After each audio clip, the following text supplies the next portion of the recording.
welcome to today's Curiosities. Here we'll tell you about celebrities and royalty. Princess Leonor has entered the General Air and Space Academy to complete her final stage of military training. Leonor, wearing a green jumpsuit, boarded the small plane with which she will train.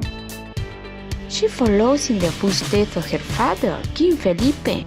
On the same day in 1987, Felipe entered the General Air Academy and also boarded a small plane.